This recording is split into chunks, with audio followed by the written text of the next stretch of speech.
busy afternoons. We talked about what's going on as far as the world of sports is concerned. We got 9 lines here on this NBA deal all of a sudden, so I'm going to stick with it. I'll do a little potpourri for you at 5 o'clock. We'll do a little hockey at the bottom half of this hour and do a little NBA at the bottom half of the next hour as we talk to you. We start with Abe in Chicago says hello first. Abe, good afternoon. How are you today, pal? What's going on? Hey, doggy. It's nice talking to you again for the first time. Nice to have you aboard, Abe. How are you? Now, what's on your mind today? Fire away. I'm doing good, brother. I agree with a lot of these callers. I'm 38 myself. I'm from Chicago, so as you know, I grew up watching Jordan. I love watching the guy. I mean, a lot of the players these days, they're divas, and I'm not saying that Jordan wasn't, but Jordan on the floor, you saw him yelling at Pippen, yelling at BJ, yelling at Cartwright, but he accepted all accountability whenever he faced the press. Yes. These days, the players are nothing like that, and that's where I don't watch it. The last player that I really loved watching was Steve Nash, and he's not around anymore either. So you don't love watching LeBron play? Man, he's a punk. Well, don't say that. I hate that word. Don't say that. You don't like him. That's one thing. Don't use that word. Yeah. You don't like watching Golden State play. You know, see, I went to Michigan State, so I not grew up, but I watched Draymond when he was playing there in college, and I loved watching him play too. But then with that shenanigans, with getting kicking in the groin, I lost respect. Yeah, I did too. I think Green's a bit of a clown myself. I also think he's a little overrated. I think everybody loves him so much, but I do think he's a little bit overrated. Now, I'm a little surprised Dave felt that way about. There are some divas in the NBA. But listen, to me, it's sports, and when the games start, you can still have high drama. Again, the issue the NBA has, to me, is the predictability of it. It seems like we are spending, me included, an awful lot of time, breaking down these series when we all know we might as well just have Golden State and Houston play first to 50 and see who wins, first to 50 games. Because it seems like, they're by far head and shoulders above everybody else. So we can sit there and, break down Portland and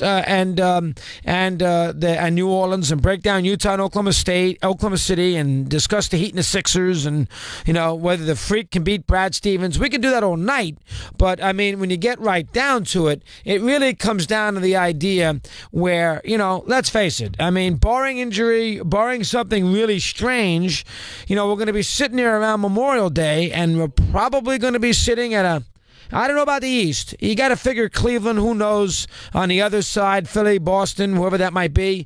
But you're going to be looking at Golden State and Houston for the NBA championship in a 7-game series. Now, I think Golden State's going to beat them because I don't trust Houston. As you know, you've heard me a lot now.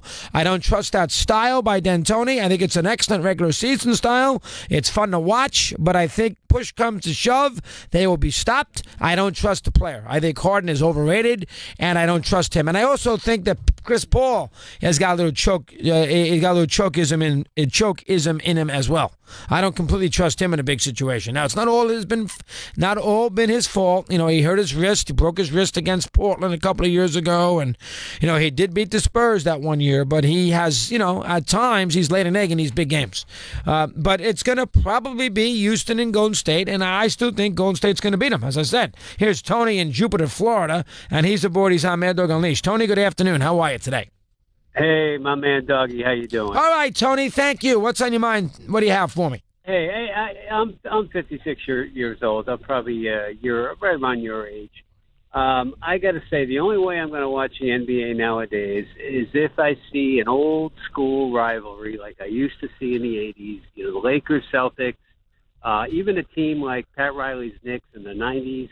Something you can latch onto and just say, hey, I like that. There's tradition there.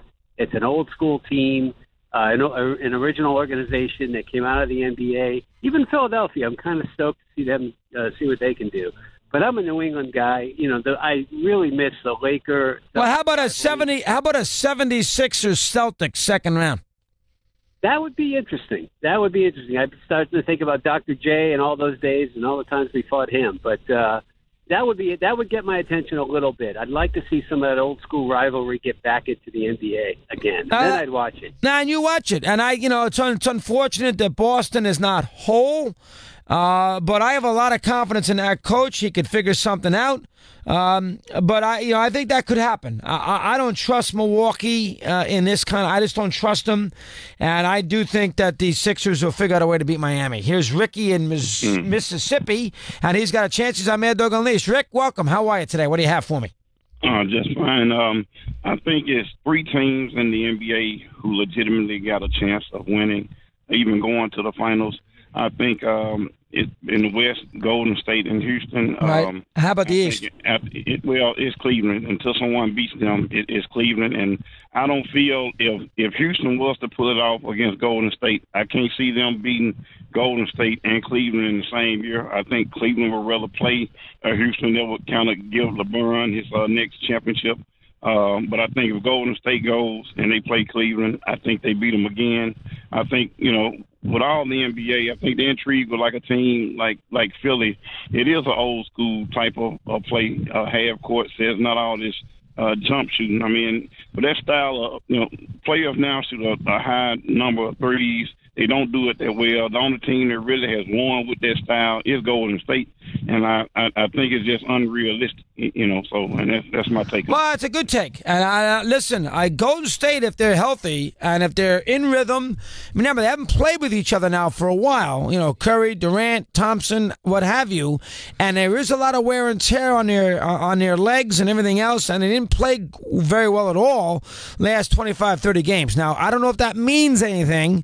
I don't think anybody knows, and we probably won't know until they get to that Houston series because, they should beat the Spurs.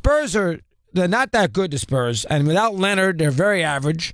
And then after that, you can't expect New Orleans or Portland to beat them. So you're not going to really know about the Warriors until we get to a conference final. You're really not going to know that. I think Cleveland might be tested. It's going to be tested earlier than that. Indiana's dangerous. Indiana's better than the Spurs right now.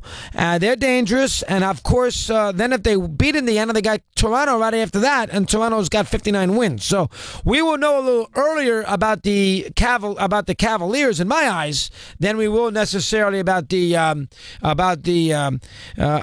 Warriors, who I think it's going to take a little while to settle in and see where they are. Joe in Maryland, the Mad Dog Unleashed. Joe, good afternoon. How are you today? What do you have for me?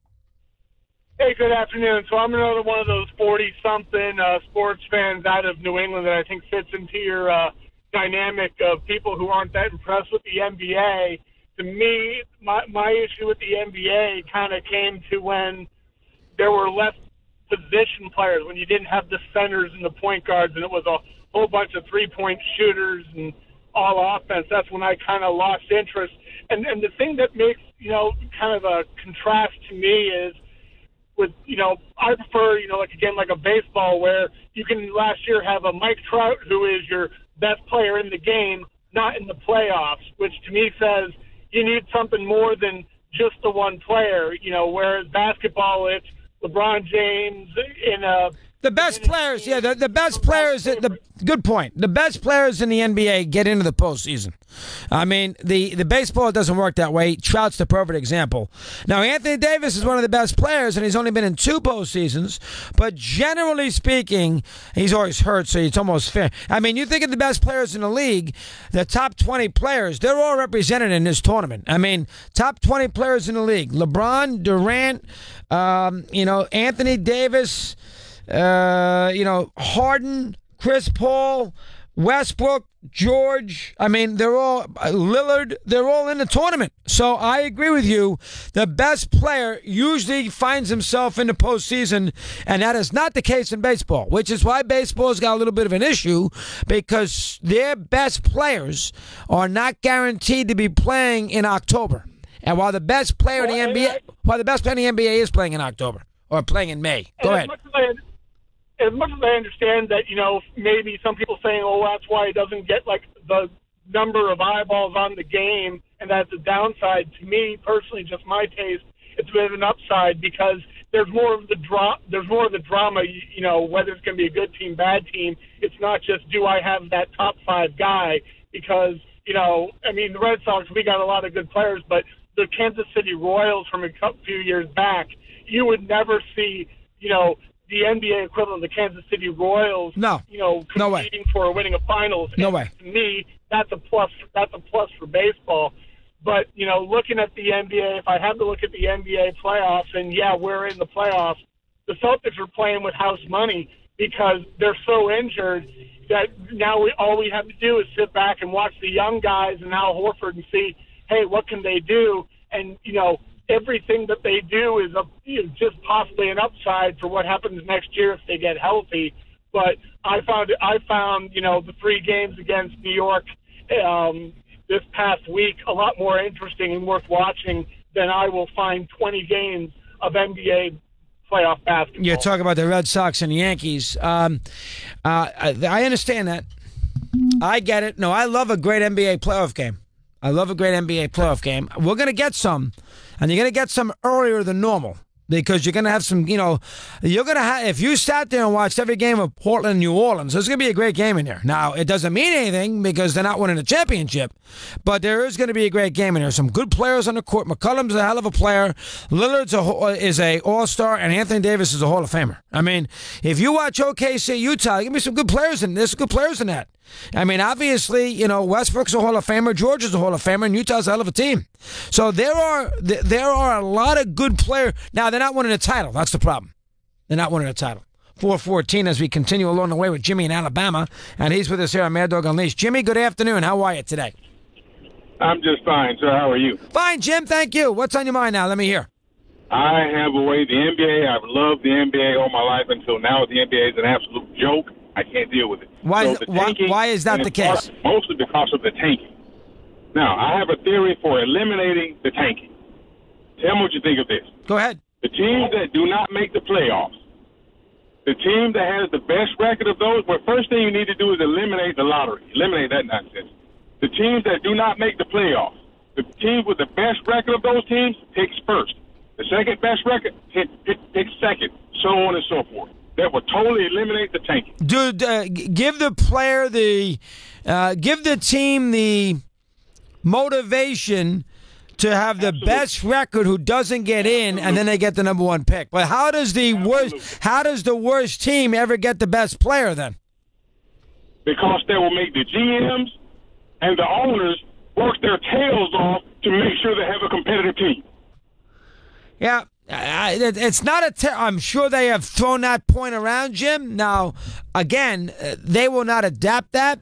But, the problem that you have in the NBA is that you'd rather be 20-62 than 35-47. I mean, that's what it comes down to. You'd rather be worse because you get the better pick. They tried to eliminate it now in the next forthcoming years with a different lottery system where you don't have as good a chance. I think it's going from 25% to 18% with the lottery balls after this year to get the number 1 pick. But I understand what Jim is getting at.